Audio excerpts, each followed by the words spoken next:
New Edo has risen. Under the leadership of Governor Senator Monday Okpeholo, the Shine Agenda is transforming security, health, infrastructure, natural resources, agriculture, and education across the states.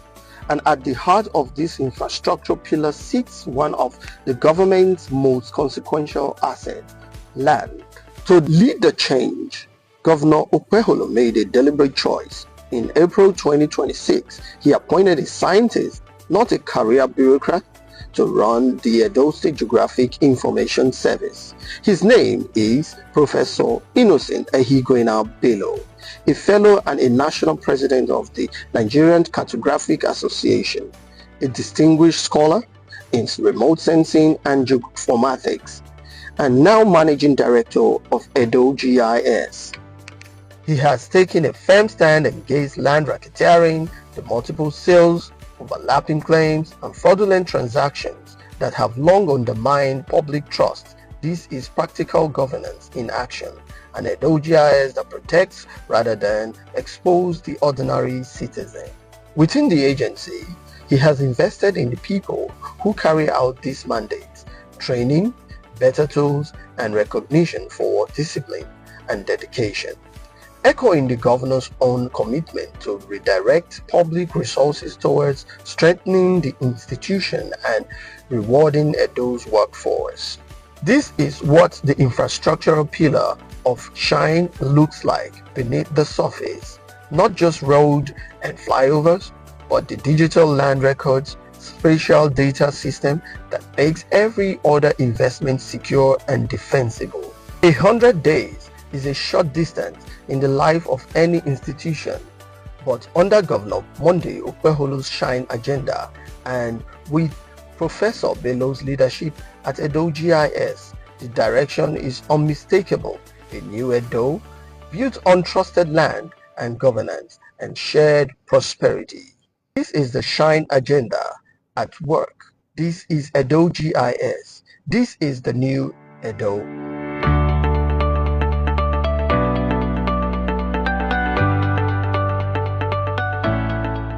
Thank you very much for that question. Indeed, my absorption of office, first I met His Excellency. We had a discussion on what I should do. Topmost among them is to see to the staff strengths and capabilities and see how they fit into the job description we have here in the Edo State Geographic Information Service. Secondly, he asked me to look into the CFO, certificate of occupancy, to sanitize the system so that those who apply will get their CFO on time.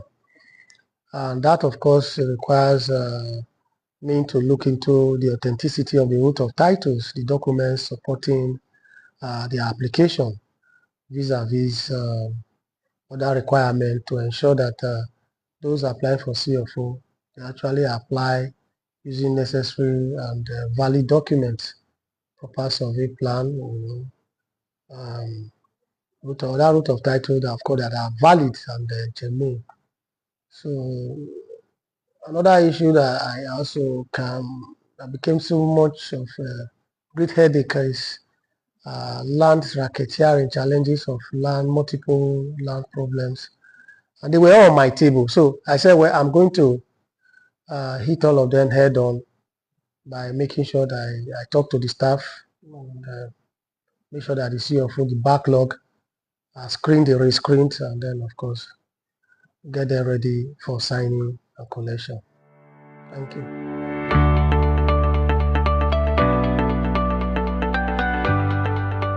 Indeed, if you look into the print and electronic media, you must have seen most of my publications and actions and inactions all aimed at educating the people on the negative impact of having multiple allocation, multiple registration, duplicated application for CFOs. Indeed, it's a very Herculean task. In this part of the country, people just want to become rich overnight. They don't mind selling somebody's land multiple times It's a ring. They even print letterhead paper, community SYZ, selling community land, Kaigile, Dionwere. Topmost among them is that of the Kuroma people, Bagye and Amagba. They were involved in land racketeering somewhere in the Obagi Nebusa around the government acquisition. In fact, that's just a tip of the iceberg. There are also others, different communities selling community land, selling government land, buffer zones, reserved, government acquisition all around Edo State. But in the Edo side of it is becoming endemic and worth looking into. And the challenge now is that those who wish to invest in land and to come up with developmental initiatives, they are scared to invest. They are scared to even come to say, okay, let me invest and buy land because they are scared of litigations as a result of land racketeers. And most time, the case can be in court for years, and that's not good enough. So I'm doing my best to ensure that first, I create awareness, I inform the people continuously, I appear on radio, on TV, and also write rejoinders. And at every opportunity I have, when they also come to the office here, I address them too. If I treat 100 files a day, just know that 80-85% is about land racketeering, it's about land complaint. One community selling another community's land, the other one, it's a whole gamut of challenge. And I do know that at the rate we are going, God willing, we'll do our best to continue to solve the problem by ensuring that any land with equivalencies, they do not fly as far as CFO processing is concerned.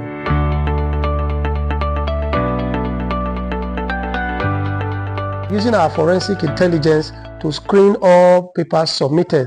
We have to rescreen each and every one again. No wonder at the time CFOs were not being released or they were not being signed. Of course, you can't sign out a document that is fraught with error. So we have to do our best to sanitize the system by re-evaluating and carrying out a deeper investigation on some of the claims in the applications. And that, of course, made us to now see that there are some people who apply for CFO, their tax clearance is actually forged. Most of the survey plan, when you plot them, they fall into a different locations. And some of the applications to you see 2 or 3 persons applying for CFO on the same property. And then, of course, based on our high-tech digital system, web-based system, if you put an application, you try to register on that, it will flag it. And that's why most CFO are not coming out, because the documents are incomplete, they are forged, or there are other contending issues. But on our part, we ensure that those who skate through the hurdles with the right document, they skate through. And His Excellency has signed more than 1,000 in the last 1 month. Some I still signing now. A lot of them, yesterday, I still sent about 300 to him. So he himself, in fact, he's a very strong man. Monday, Tuesday, Wednesday, Sunday. He doesn't have Sunday because of CFO. He's doing his best. But people out there don't really understand this.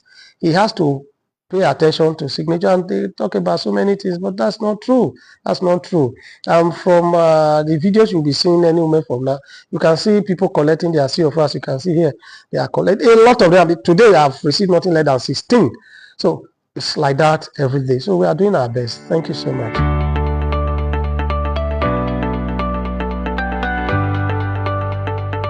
Indeed, my agenda aligns with His Excellency's agenda, because His Excellency's agenda is what I'm fulfilling. The directive given is to implement the mandate of Edo GIS. And of course, that comes across cadastral, title registration, mortgage, land use charge preparation, and distribution of bills and collection of accrued bills to the state. It may interest you to know that when I also came up, I have to look into the records. People are owing several billions, unremitted. In fact, you send them bill, they don't pay. Only some on their own just come and pay because they know the importance. But again, because His Excellency is a very gentleman, easygoing, he has asked us to please go and do this thing, but with the highest professional touch. it deserves.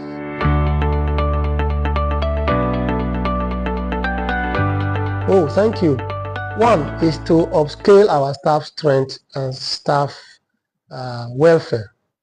You can't be working with a team that is hungry, a team that is not happy. Otherwise, your output will not do well. So my goal is to ensure that we have befitting offices. So far, so good. More than half of the staff don't have an office. Reason being that when EDOGIS was established with the law back in 2018, it's still the same building. Although the block days, there's still the same building, whereas our staff strength has increased because of the need. And also the Ministry of Land, they have been sent to come and join us. So we need more space. It's my goal and my wish that we have more space. Last time I discussed with His Excellency, I said we should put it on budget. And secondly is to ensure that our outposts, we have 3 offices. This current one in Benin is the headquarters. We have another zonal one in the Edo Central Senatorial Zone in Ekpoma. The one Edo North Senatorial Zone is in Auchi. So for now, they are not as big as this. They are just in the local government. So His Excellency has graciously approved that they build a befitting replica of what we have here in Benin. In terms of size, it may not be as big as this, but at least we are following it up to ensure that the building is, constructed and facilities for us to be able to handle land matters. They are also installed so that those in Edo North, those in Edo Central don't have to necessarily come to Benin to process their, their CFO or other land challenge or other land matter. So it's also my wish, because we want people to come to Edo State. A nation city of this nature should be better than this, and we cannot relent. So quite a lot I am looking into, and I do believe with the support of all my staff, with the government, we'll be able to meet there, and Edo State will be the best for us. So I'm using this opportunity to appeal to our traditional rulers, fathers, our youth, our mothers, to please don't take people's land again. When people want to build, when they want to develop, allow them to build. A molu is not allowed. It's not allowed. Don't force them. We shouldn't be harsh on our people. It's not good. We've been welcoming strangers. Let's continue to do that. However, that doesn't mean we should allow anybody to oppress us. No. Somebody invite us when they are building, when they are roofing, when they are even declaring the house open. We can go, we can rejoice with them. But do not be a stumbling block to the development and growth of Edo people. Never. We will not allow it. Let us prosper together. Let us win together. Let this state be the most peaceful state and the most prosperous state. If a land is not peaceful, you cannot prosper. So I'm appealing to people creating problems for Edo State. Desist. Criminals, desist. Land kidnappers, run away. And those buying and selling government land, we have said it before, we are rolling out machinery. The structure you have there will take them down. We will take them down. And you will be arrested and you face the full wrath of the law. Enough is enough. And those of you that be doing business in Edo State, please pay up your land use charges. Landlord, you have a house, pay your charges. Because we need money to do everything. The government need money. Is it going to use this? No, no. Please do your part. Let government do its part.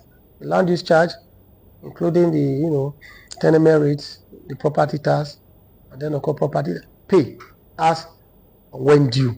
Do not wait for our enforcement team to come and shut down your facility, to seal up your file before you do this. I'm also particularly talking about those business ventures, hotels, public, what do they call them now?